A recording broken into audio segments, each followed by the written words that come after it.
cool. So, hey guys, this is Benjamin. Hey guys. This is Benjamin Poveda. He's going to be coming on here today talking about that silent struggle with that I'm not gonna say immigrants. Yeah. International students. Yeah, I think it's the better word. That's what I'm saying. Like the immigrants doesn't sound all like what's going on there. Yeah, that's right. So However you want to call it. So Benjamin's coming on here talking about international students and the struggle that they face. And because me and Tahir haven't gone through that struggle, this episode is going to be about raising that awareness and I guess seeing that light through the end. Whereas, we don't really see that tunnel. We don't really see the darkness that you guys have to kind of navigate your way through and reach that end. So there's heaps of international students that are currently, in several universities. And they might think to themselves, all this struggle, all the money, all the finance, I'm doing all of this stuff for nothing, why am I doing this? And they might get to that phase. So it's about showing them that there's light at the end of the tunnel. 100%. And having that discussion today. So we'll get into it. I guess before we start, I'll let you introduce yourself by yourself instead of me introducing you. And just... He just gave you a whole introduction. Nothing better than talk about you, eh? So you talk about yourself, what your upbringing was like in the sense, what brought you to Australia? How did that look like? And we'll start there and then we'll let the conversation flow on, right? Easy. It looks like you guys make it easy, so it's good. Of course. We're here to make it comfortable. No worries. Well, guys, it's great to be here again.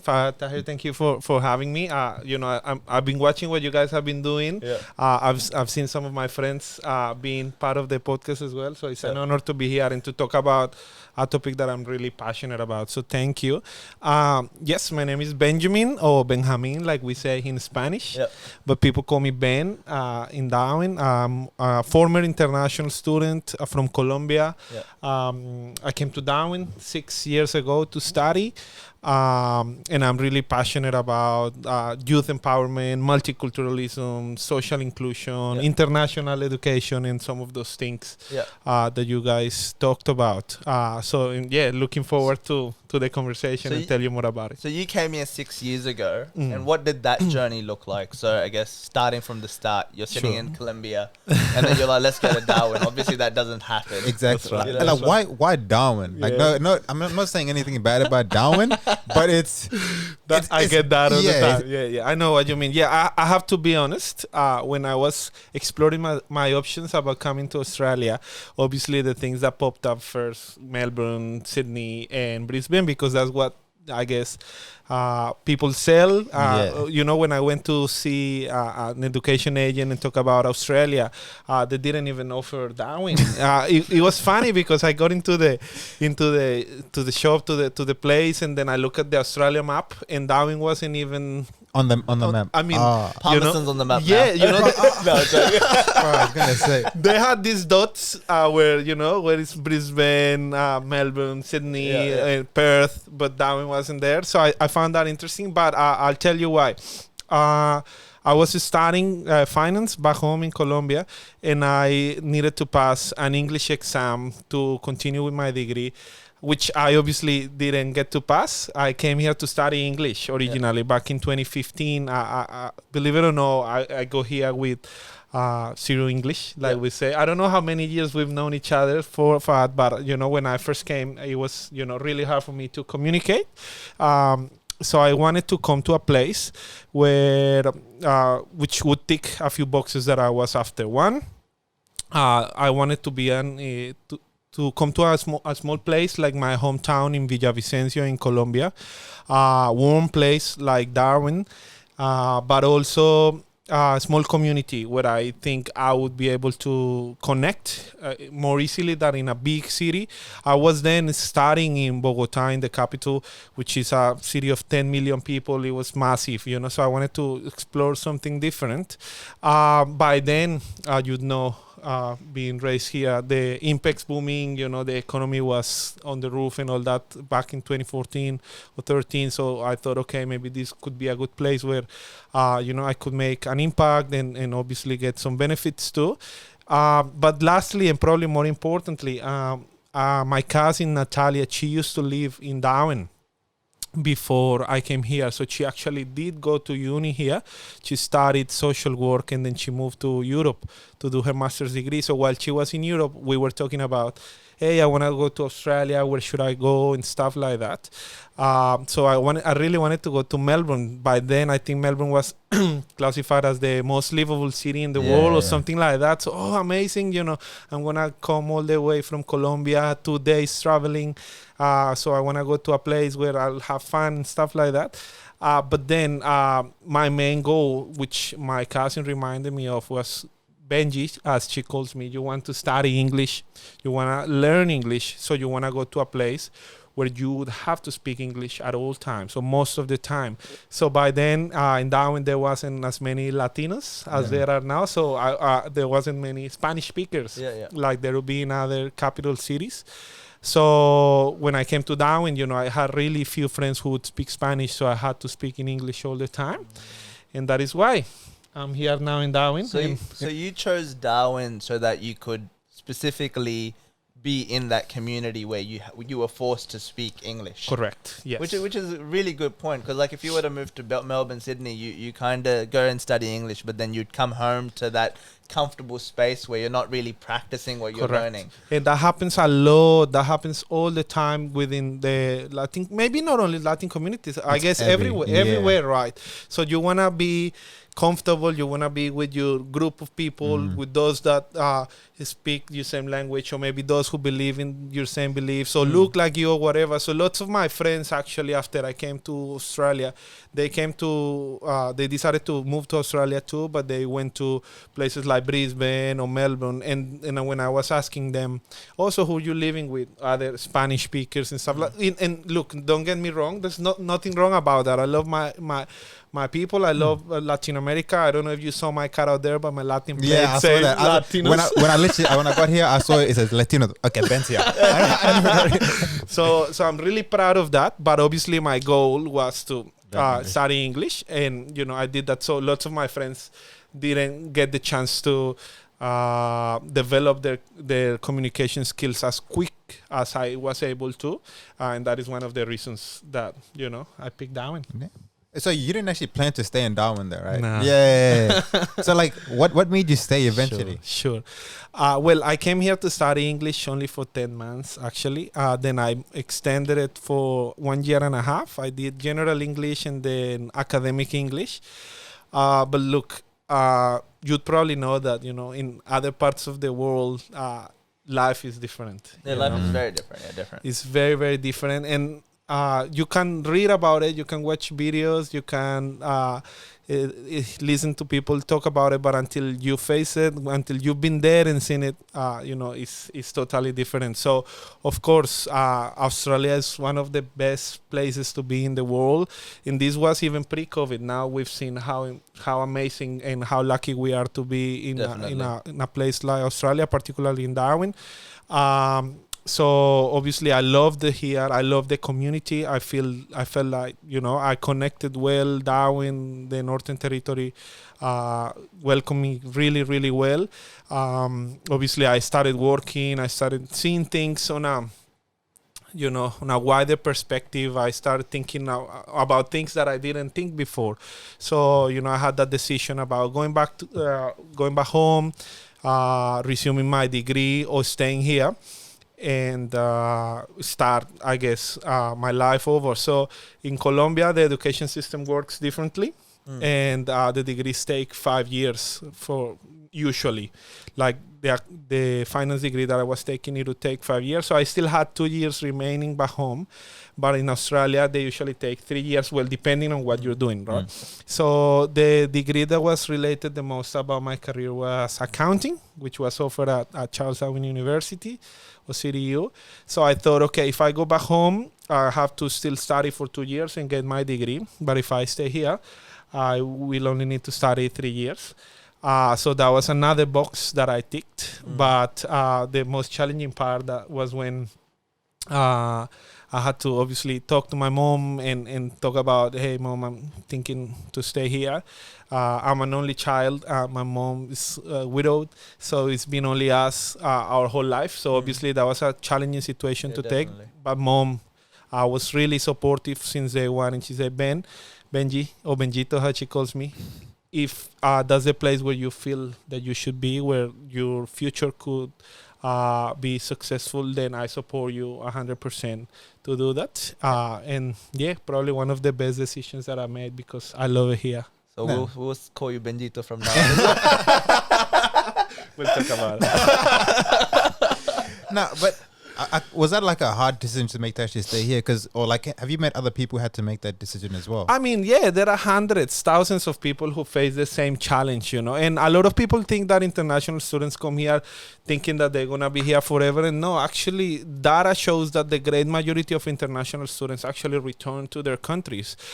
Just obviously the people that you see out there or doing stuff or doing other things, obviously they decided to remain in the country.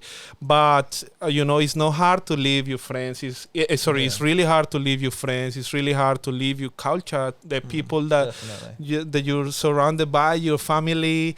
Of course, you know, Australia is a really multicultural country, and you can find some of your things, but it's never the same. Yeah, 100%. Your lifestyle, everything, obviously, is a big challenge. But, you know, a challenge that is worth pursuing and that millions of people have gone through. And maybe, I don't know, how you guys end up getting here, but I think your parents or yourself one day had to take that decision, which is not one easy to take. But it's a difficult decision, right? You sit there, and I'm just putting myself into an international student's perspective. Like, you know, you've got all your family, friends back home, and you've taken this decision to, I guess, want for a different lifestyle, or, you know, I don't know, some decisions for education or finance, whatever has influenced you to take that decision to come Australia or wherever to study and leave your family behind, and then making a decision of, okay, now I want to live here. You know, like it's not one easy one to take, and you know, like you said, you know, you and your mother have been growing up, you know, alone. That it's just you two, that's your family, and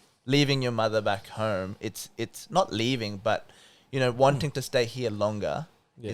It's a decision that you probably had to think nights over. Yeah, you know, it's like, you know, oh, maybe I should go back home. Maybe I can live back there. You know, like maybe my life is better back there. And then you have to weigh out the pros and cons. Yeah, it is a really tough one that I think about, you know, almost every day, and it's a challenging situation. But look, life is all about sacrifices and how much you're willing to give in, and how much are you willing to struggle in order to pursue your dreams. So when I graduated back in 2019, I was fortunate to be able to bring my mom to Darwin and watch my graduation.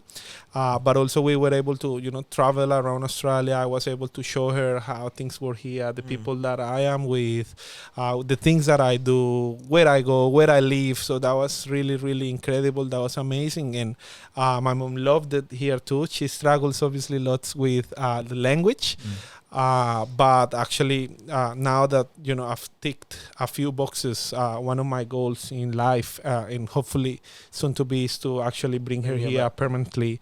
So that's something that, you know, I'm working on slowly, but, you know, hopefully it's in some time. It's definitely a process. I feel like you can do it. I mean, from when I saw you, from like the first time I ever met you to where you are now, like you've just like succeeded, right?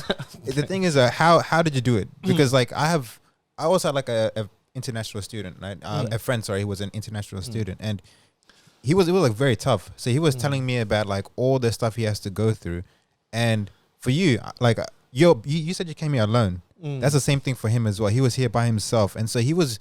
I don't know about you, but he was working like every single day was working, and then he was studying, and he was just so hard. Like, did you ever think, yeah, maybe it's not worth it? I'm just saying, because like, Gotcha. Look, the great majority of international students struggle a lot. A lot of people don't like to talk about it, or don't like to say it, or maybe education institutions or people that are surrounded by that sector don't usually like to talk about those challenges, but it is a reality, and I think it's a reality that we need to face, but also a reality that we should be really proud of, because, you know, it's enjoying the journey, and I strongly believe that those are things that we need to go through to really appreciate the things that we have in life. So particularly in a place like Darwin, lots of the international students that come here are not necessarily coming from places or from backgrounds of family which are like rich or have like really well positions or places in back home.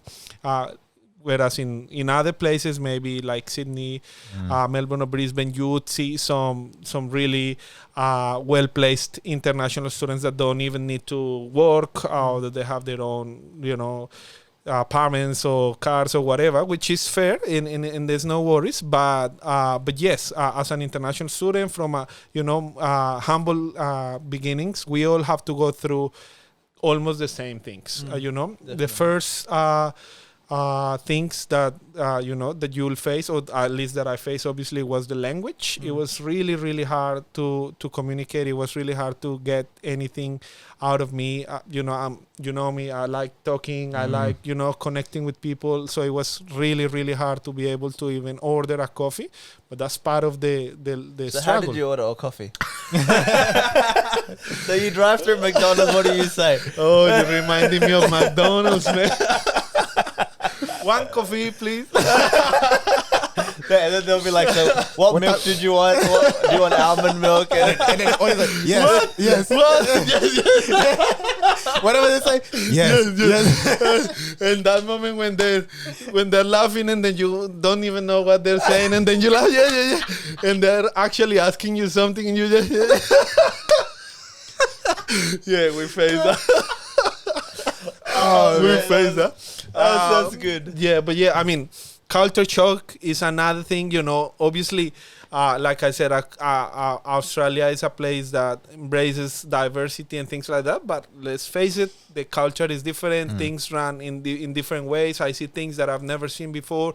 I do things that I probably wouldn't even do in Colombia. But in Colombia, we also do things that we wouldn't do in here as well. So it's about learning that. Obviously, jobs, you mentioned it earlier, Tahir. We all struggle on that. And yeah, you could say, yeah, Ben is going like this, like that. But, behind, it's like the iceberg, right? Behind, there's so many things that people have to go through. So, most international students, their first jobs are hospitality, retail, cleaning, and I'm a proud Marcus worker. That was my very first job. And it's interesting that you mentioned it, because I tell this story to everyone almost that I meet. But, when I was working there, it was really hard again for me to communicate. And my manager put me on the front counter. So I had to face customers every time, and that's why I enjoyed so much, because I was able to communicate, to learn, to talk. And look, English was a hard language, but Darwin English, Territorian English, is definitely harder. So obviously that was also really helpful. But I remember one of my colleagues telling me one day, Ben, why you're so quiet? And I had never heard that in my life before, because my teachers were always telling me, Ben, shut up. My mom, Ben, shut up. My friends, Ben, shut up. And then this guy is telling me, why you're so quiet? So then I realized, man, maybe because of my communication skills, I'm portraying the Ben that is not really me. So that's when I started, doing lots of volunteering and joining organizations. When we did the student ambassador program and all these kind of things, that's when I started. Like what triggered everything, when I realized, man, this is not me. I need to do something about it. Definitely. And that's when I started. I guess a point to note there is, you can come here and try to learn English, but if you don't put yourself out there where you're forced to actually, like I can memorize a whole book on paper, but that's right. When I need to put it to practice, your brain goes numb. So it's and funny you mention it, like working at Macca's and going out to volunteering.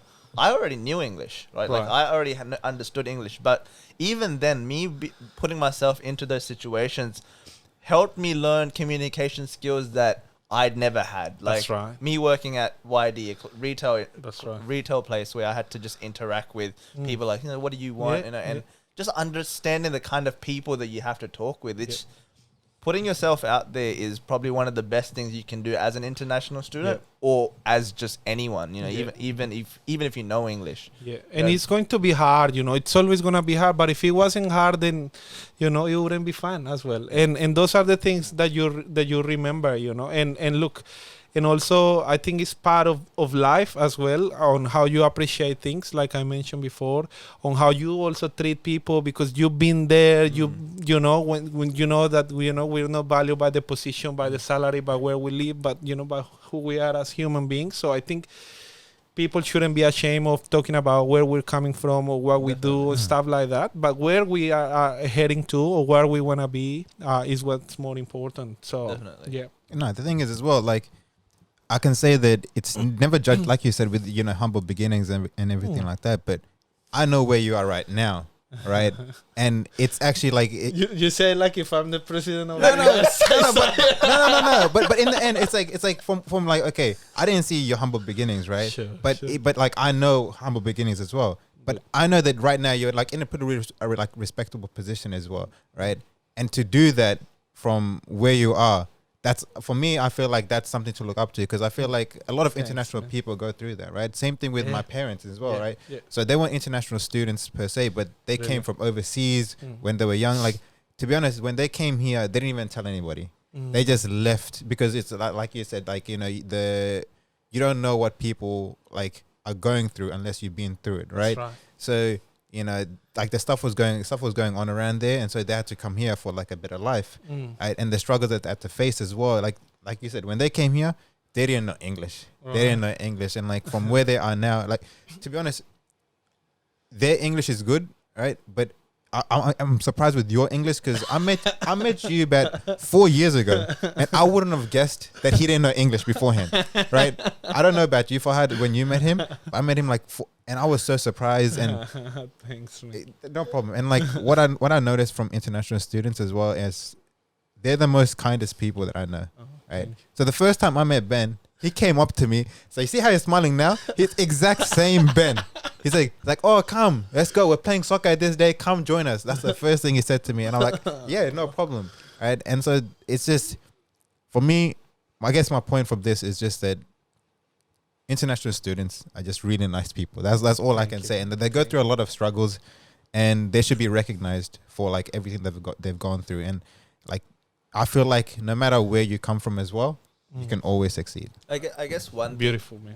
Much thing, love, man. one thing to, I guess, note there is international students have so much going on, because I work in an engineering firm, right? So when people come and look for jobs, so there's heaps of engineers that come from India, Bangladesh, Sri Lanka, Asia, and they come here to do their studies, you know, English being the second language. And I guess one of the not errors, but a struggle with putting themselves out into the community with a little bit of low confidence, right? You came on strong into the community, you put yourself out there, you built that confidence. There's a lot of international students that haven't yet built that confidence, but they've graduated, they're looking for a job. And so when they come up to professionals and they say, look, we're looking for a job, you can tell that this person's not confident, or you can tell that this person is not, you know, what might not survive in that job with what the job needs. So I think a point to note there is that, not a point to note, but I think something to work towards as multicultural youth and as growing youth is to provide opportunity for those. So I know international students would come here and struggle to look for a job, right? Getting a job at McDonald's would be hard for some people. Yeah, right? 100%. It was hard for me, even though I never got one, but I applied, they rejected me.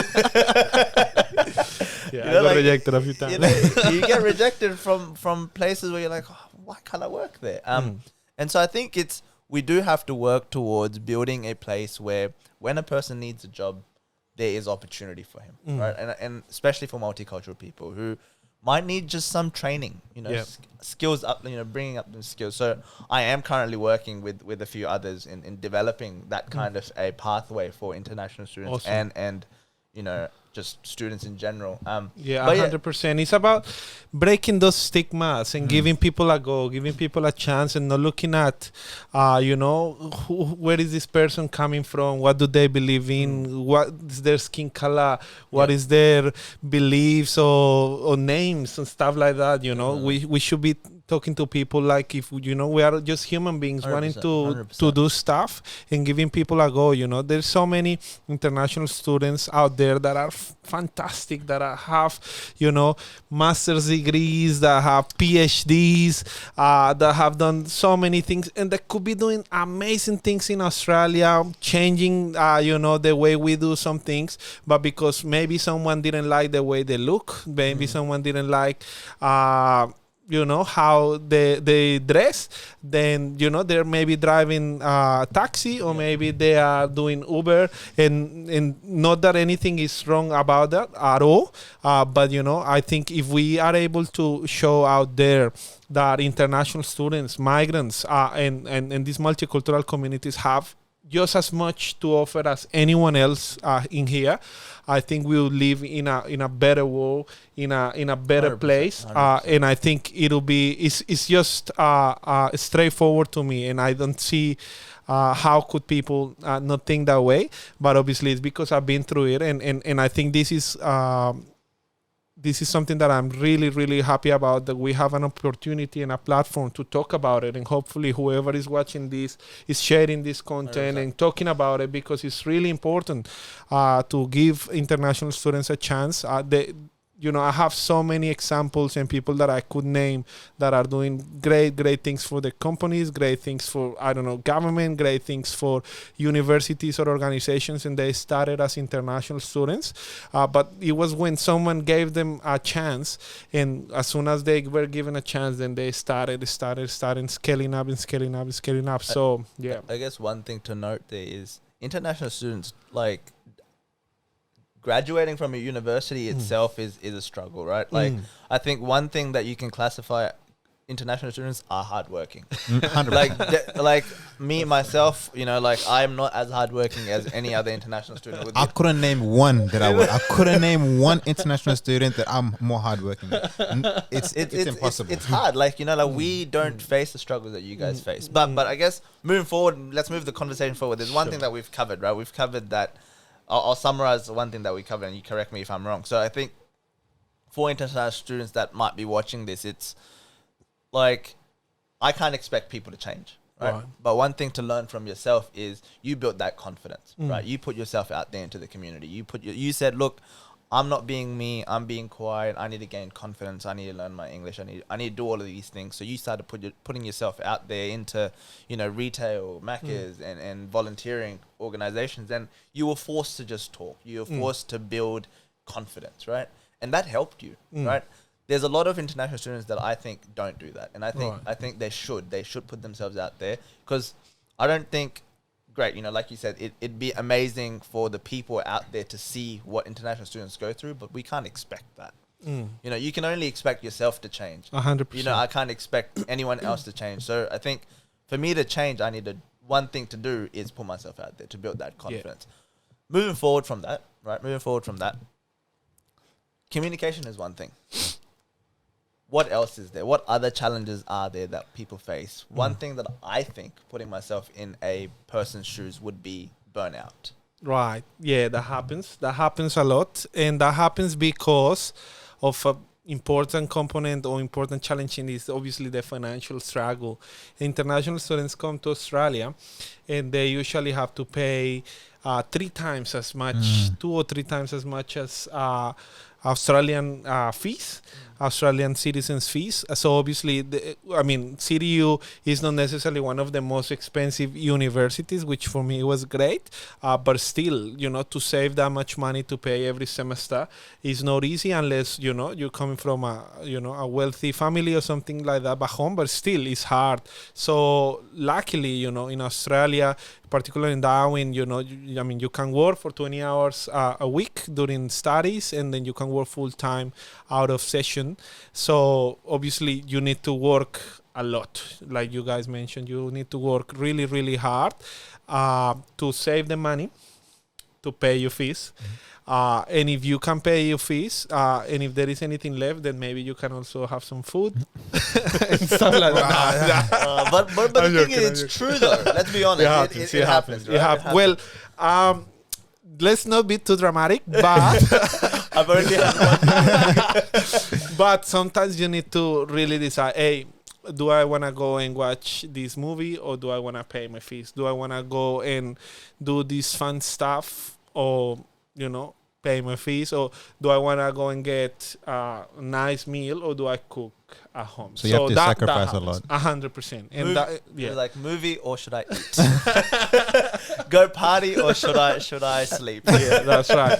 So obviously, with all those things combined, having to work every day if you can, having to study on a lecture which is taught in English, having to struggle with the communication skills, with the culture shock, having your family away, and that's hoping that things are going well back home, missing your friends, missing your things. Obviously, all that combined is a big thing that at many points in life gets you burnt out. And I think balancing that out is probably the hardest thing, but it's something that I wish and I love for every international student before come to Australia, or those who are just arriving, to know, because these things will happen.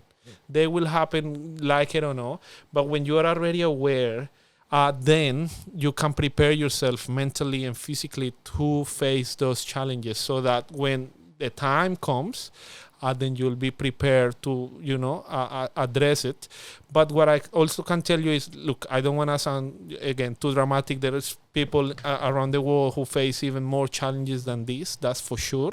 But at the end of the day, no matter what, when you go through that, it's like the light in the tunnel that you mentioned. It's really, it's not only about being able to be in Australia. It's not about being able to work and get money and stuff like that. It's probably that personal satisfaction of saying, man, I've gone through that. I've been, I know what it is. I felt it, and then I'm still here, and I will continue to be here and do more. So it's 100%. part of the game. It's part of life. Yeah. Do you have any, so that's like your main advice, but damn, that's all I guess. Well, I have a few advices that are important. I already mentioned it. Volunteer. That's, key. That's really important. Look, and it's really hard for an international student to do that, because you can choose whether going to work and make money to pay the fees, or going to volunteer, where you obviously don't get paid, but the things that you get are just priceless, to be honest. And a lot of the things that I've been able to do while I've been here in Australia have been through volunteering. The people that you meet, the experiences that you get, the places that you get to go, the things that you get to do through volunteering are incredible. And look, I've been volunteering since that time that I mentioned, starting with, the Serious Student Ambassadors, then with Study NT, with the Serious Student Association. I continue volunteering with our non-for-profit organizations, the Kindly Shake. And by seeing those things, I feel that I will continue volunteering for all my life, because it's awesome. 100%. I can't back you enough on that. With not just for international students, Everyone. Volunteering and putting yourself out there is for everyone, and it is, again, like you said, it will take you to places that you probably can't go with something that pays you. If something pays you probably can't go to where volunteering could take you. You could travel the world and just be a volunteer. That's correct. Definitely. It just happens, and you'll meet people that you never expected to meet. But definitely. Let's keep going. Look, I like playing video games. I like playing my FIFA. I like watching Netflix. I like scrolling down on my phone. But that will never stop me, and I will never say I don't have time to volunteer. So you will always have time. When you want to do something, if you don't want to do it, you'll find an excuse. But if you want to do it, you'll find a way. So I strongly believe that you could do that. The other thing that I would recommend to international students is to be open-minded and not think that the way you do things are necessarily the right thing to do. And I guess what I mean by this is, when you come to Australia, you go and try to, be with people that you are more comfortable with, like we talked about before. And we do things like we like to do, but that's not necessarily the only right way to do it, or that's not necessarily the more fun way to do it. So connecting with people from other cultures, learning why they do the things that they do, what they do, why people do the ways that they do is incredible, and it's really, really powerful, especially again in a place like Darwin, which is so multicultural. So being able to not think, oh, this person is from this country, so I'm not gonna go and and do what they do or connect with them. No, go and meet people from everywhere and learn. It's just such an important thing to do, and such an opportunity that not everyone gets the chance to do. But because we are in a place like Australia where people are coming from everywhere, then we have that chance. You mentioned about burnout, and I will contradict a little bit myself here because I used to, and most of the time I continue say yes to everything. I still do it. And look, this is a really hard one, and I struggle a lot with every day because I usually say yes to any opportunity that I see out there without even thinking about it, because that's what I've been doing and that's working for me. And look, it's hard, and and then I go to bed late, and then I wake up early in the morning, and I'm tired and stuff like that. But I always find a way to get it done. So if you can, especially at the start of the journey, say yes to every single opportunity that you find. And if you don't know how to do it, then learn how to. But don't let those thoughts or those things, I don't know how to talk to people. I don't know how I will be in an office. I don't know how to do public speaking. Learn how to try, and, don't hesitate. And because it really works. It works for me. It works for many people that I'm out there. Finding the balance will be hard, but don't be scared of doing that. And last but not least, knock people's doors. I felt that at the start I was a little bit embarrassed, or a little bit ashamed of asking for help. Hey, Tahir, can you help me with this? Hey, do you know this? I would stop. I would be, ashamed of some things, and I wouldn't be who I am just because of that. But then I found out one day that, look, people are always keen to help you, especially again in a place like the Territory where people are so welcoming and warm. People are always out there willing and keen to give you a hand. So if you knock someone's door, they may have the solution to your problem, or they may know someone who does. So don't be afraid or don't be ashamed of asking for help, because there is a lot of people out there who might give you a hand, and that has worked for me and continue to do it. So basically, to summarize, what you mean is just like get out of your comfort zone and just try something new. Because I'm working with an international, technically an international student. They've gotten their degree in, I think it was engineering or something. Right. But see, they're scared because of they think their English is not good enough, right? And so they haven't actually tried to look for a job in their field, right? And I asked the person, why don't you just try? And it's like, oh yeah, I don't know, and stuff like that. And so I mean, just for me, like when next time I see him, I'm gonna just tell him to just go ahead and try. Yes. Right? Because like I told him that before, but I'm just gonna just go tell him, like, just keep going, because he also has a wife, actually. I should tell you that. Right. So she studied accounting as well. Right. In engineering. She just finished, right? And so she's also hasn't gotten a job in her field. Like, I think it's the same thing, right? So I think what we should do anyway, as like people who know international students, is just like encourage them. Like, I know you're doing it already, right? Obviously you're doing it. But for me, like I've been doing it, but haven't been that active. Right. But what I want to just like give out like advice to some people is just, if you know some people who are international students or just from like international and they come over here and they're looking for a job, just tell them to go for it. Like, tell them to put themselves out there, right? As you said, do volunteering work. And I feel like that's the best way for them to get out there and to show that they can be a part of the community and also like bring up their confidence. That's for me what I would want to do, and I just want to give advice for some people to just do that as well. I guess there's one thing I wanted to add to it, right? So you said, again, put yourself out there, and there's people that you might tell, like you said, that they say, oh, I'm too embarrassed, or my English is not good, and they find an excuse to not do it, right? And then you said something about like people are always willing to help. Especially in Darwin. Maybe somewhere else, people feel like you're taking advantage of them and stuff. But, like, I kid you not, asking for help and just getting like my brain switches off. I don't need to do work. Someone else does the work for me because I just asked for help, right? Like being confident enough to say, you know, let's say I didn't have good English and I go up to, or my communication skills weren't as good enough, and I acknowledge that. I acknowledge that this is my problem.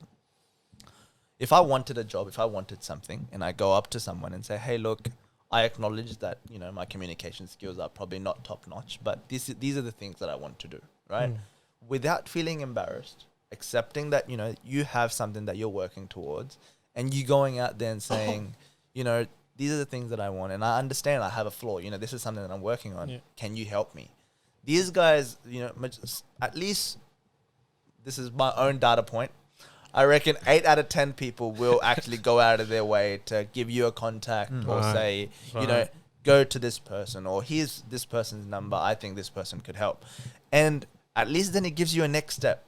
Yeah. You know, before you get the next step, you're only saying, oh, I don't want to do the first step, right? Correct. First step is going out there, talking, putting yourself out there and acknowledging that you're working on something, acknowledging your flaws and being honest about it. My English has been good, but I've been honest about 100 other things. Like, you know, I'm not probably the smartest person. So, you know, like, I'm not going to say, you know, my degree, I didn't get the best marks. Right. So when I went into an engineering job, I acknowledged that my marks probably aren't a reflection of what I can be, but this is what I'm willing to work on, right? I was honest about something that people can see.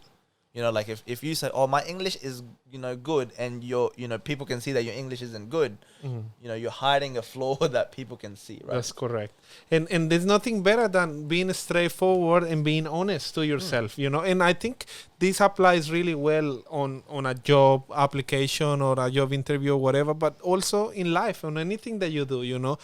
Being able to recognize your flaws, like you said, but being committed to do something about it is awesome, and it's 100%. Fantastic, and people will be willing to give you a chance, and people will appreciate, hey, look, this person is being honest and they seem to be committed to do it. Let's give them a chance, and let's hope that 8 out of 10 you people know will get it. Yeah, and why not? And what I noticed as well, so there's this, you know Modern Family, the TV show. Yeah. So there was Sofia Vergara. Yeah. No. So there was one thing she said that actually like made so much sense, right? And it's like kind of like the quote. I'm not gonna quote it word for word, but it's basically like, you know, in English, you know, I don't sound the smartest, right? But in my own language, like I'm a genius, right? And that's what I noticed. Like my parents, like if you heard them like speaking in English, you know, it's broken up, and you might think this and this, right? But then if they spoke in their own language, it's and that's what I know. And like I'm pretty sure like your English is already good, right?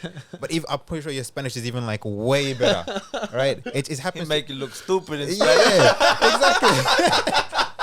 No, it's true, and that's what like people should get their confidence from. It's like, okay, my English is not the best, but it doesn't mean I'm not like a smart person. It just means that, you know, that's just the one aspect I got to work on. A point to note there, we were talking last episode, we were talking about something about being kind to yourself. Like when you come to love yourself, you have to learn to also be kind to yourself. That is loving yourself, right? When you say, like people that don't actually go out and seek help, they find an excuse saying, you know, oh, I'm this or I'm that, or you know, I've got too much on. Take the guts, find time, do it, and then figure out the next steps, right? Do the first step. First step is putting yourself out there. If you stay behind closed doors, nothing's gonna come to you, right? Yeah, you cannot expect different results by doing the same things every day. And the other thing is, I've met people that feel like people out there to get them. You know, this person's gonna get advantage of me and this and that. Everyone's not like that. You know, just seek help wherever you can, and you have nothing to lose. You know, like if I call a Benjamin and say, Benjamin, I need help with this, I've got nothing to lose. I either gain something out of it or I gain nothing. No, you're here and you go here or you stay here. That's it. You won't go below. That's right. At the end of the day, you'll be in the same time. Exactly. So the worst that could happen is that someone will tell you, no, that's it, and that's it. You know, you knock as many doors, but the result will be the same. Imagine you don't try. And they start yelling at you. But yeah, we've got the success story right here, so we know it works. You know, we've got. I guess just another diversion from the discussions. We've got advice, and I guess we understand that there's some struggles. Personal now. Let's get a little bit personal. Did you ever break during that process? And You probably don't need to answer this. We probably don't need to put it in. Did you ever break, and what did that break look like, and how did you overcome it? Good question. Look, we all experience challenges in different ways, and not to get into too much detail, but yes, I think there is a point where you come to realize, am I actually doing this for a purpose? Am I actually I will be happy at the end of the tunnel? And I guess that's the way I'll mention it in this case, because for me, I always try to be really positive. I always try to be so optimistic about anything that happens in my life, whatever it is. It could be the most negative thing, but I always try to find the greener side. So I would say that there were few times in my life when in my time in recent years when I thought, is this the place where I actually really want to be in the future? Am I actually doing the right thing? Is this the actual Ben that I want to portray and that I actually am? And those negative thoughts, or maybe doubtful thoughts, are what I would characterize at this stage on burning out or breaking down. But I've been really fortunate and lucky to be surrounded, supporting people, caring and loving people that are out there. Got my partner, my close friends, some of my family are now here. Two of my cousins, my football team, people that I'm surrounded by have been always there, and too many times people are looking at Ben, as me, but actually within Ben or surrounded or around Ben, there is so many people that have contributed to what I am and what I do in life. So, sometimes we take things for granted and we don't, appreciate all those facts and those people that are out there. But, this is it's not an easy journey, but also not a journey that I could do on my own ever. I've been really, really fortunate and proud and blessed to be surrounded by wonderful people that support me every day. And yes, I have been through, some deep challenges. But, I'm proud to be through it. And I am sure that there will be more things to come. 100%. 100%. Life hasn't stopped yet. Yes. No, I'm 100% sure that I will face so many more challenges in the future, but I am also 100% sure that I will have a positive attitude and I will be optimistic that things are happening for a reason, that I will go through whatever it comes, and that I will continue pursuing my goals and my dreams. Definitely. I had something. I just kind of lost it. Well, I should tell you something about the language that I don't wanna miss. You mentioned that in English, in the English and the Spanish, I have two things to say. The first one is I used to be a bit embarrassed about my accent. I have to say it. Obviously, I have a strong accent, a Spanish accent. But then my English teacher once told me, Ben, whenever someone tries to be, making fun of you, if ever, or whenever you feel embarrassed about it, just think that you can speak English and Spanish. Just think that you are bilingual. And some people speak 3 to 4, I don't know how many languages. And then that kind of changed my mindset and thought, maybe why is only English the right thing to say or the right thing to do, or having that accent and stuff like that. So I now think, okay, I'm actually speaking a second language, and I will speak more languages, and I will continue studying on that. So I'm not ashamed anymore about my strong accent. I'm actually really proud of that. But speaking of Spanish... We need claps.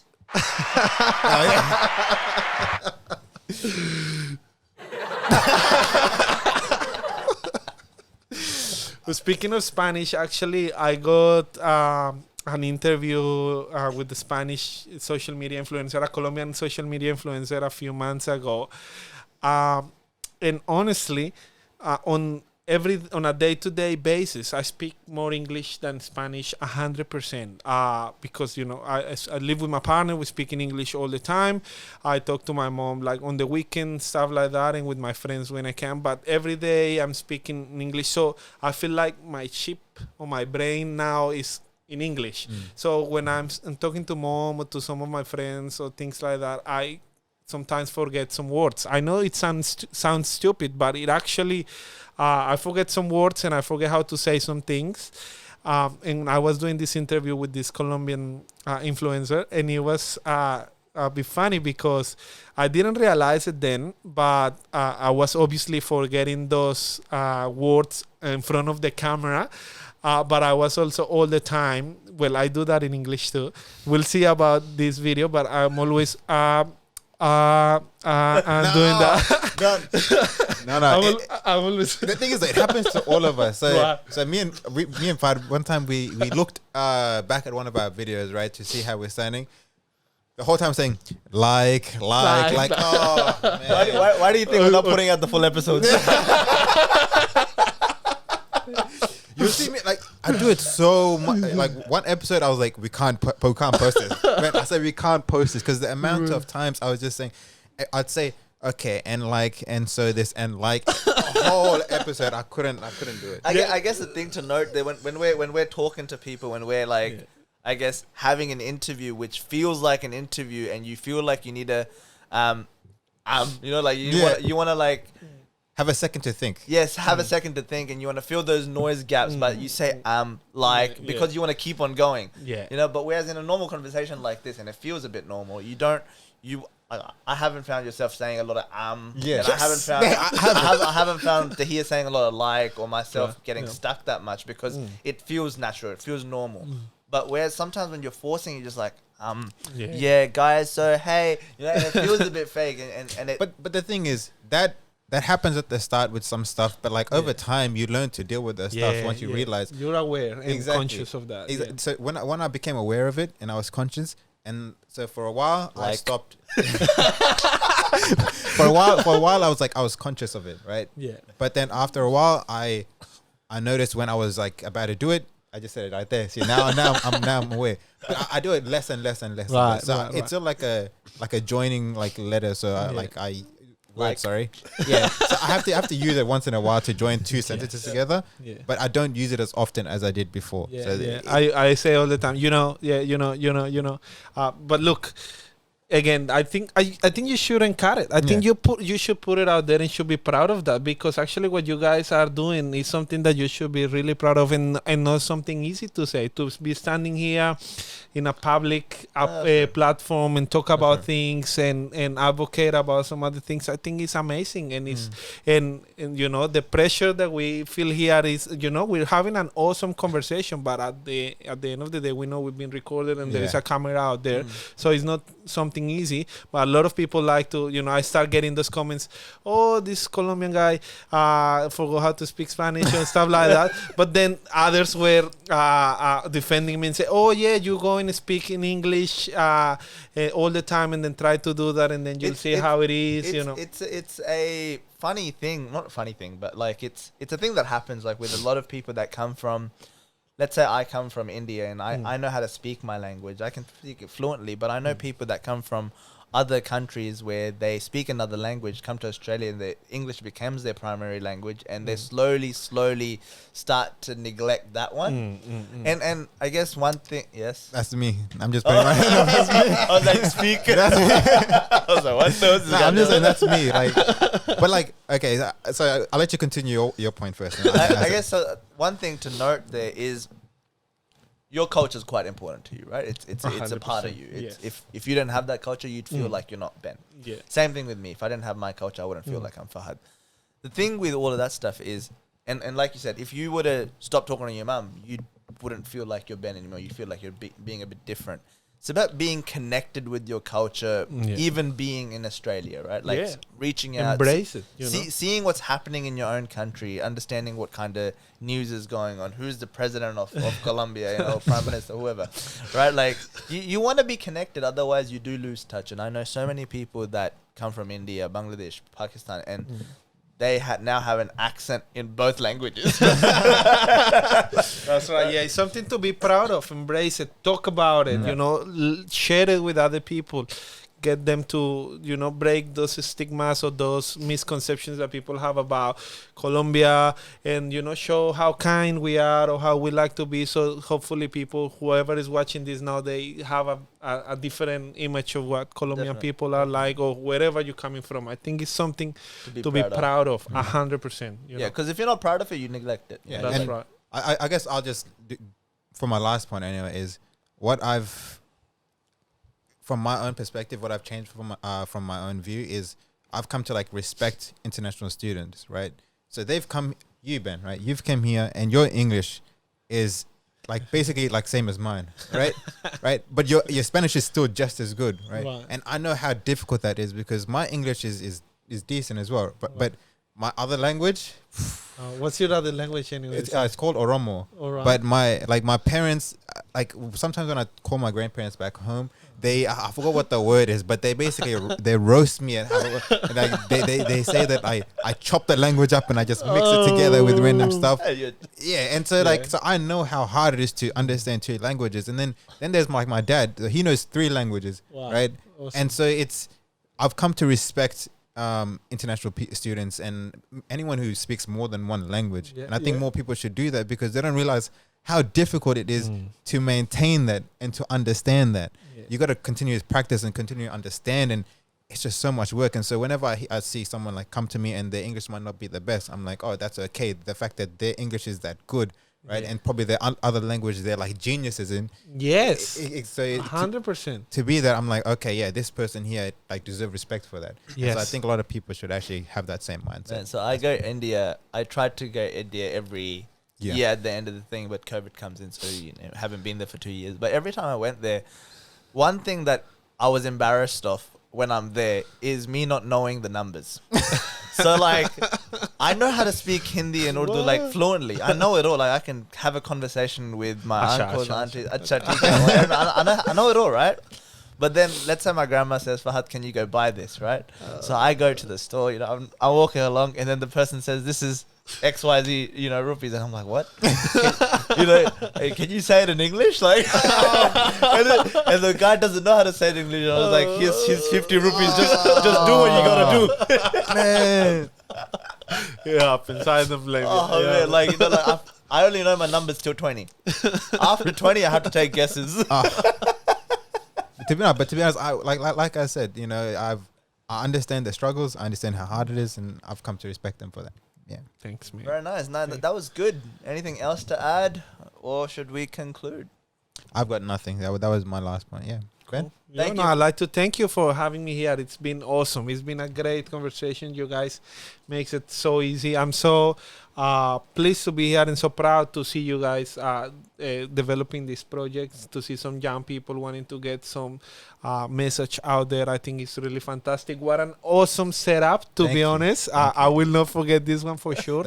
And thank you for having me. Let's keep working together to do some good stuff. Of course. We're going to get on Kindness Shake, I reckon. Yes. We've got to talk about that as well, because that's completely different, and it's got nothing to do with, international students. It's a completely different project, and where that came about from, we should definitely talk about it, but probably another time. Sure. But thank you for coming on, Ben. Really appreciate it. Today's conversation was great. Thank you guys for tuning in. Make sure to like, share, and subscribe. Take care. Bye-bye. Bye. That was the most... That ending.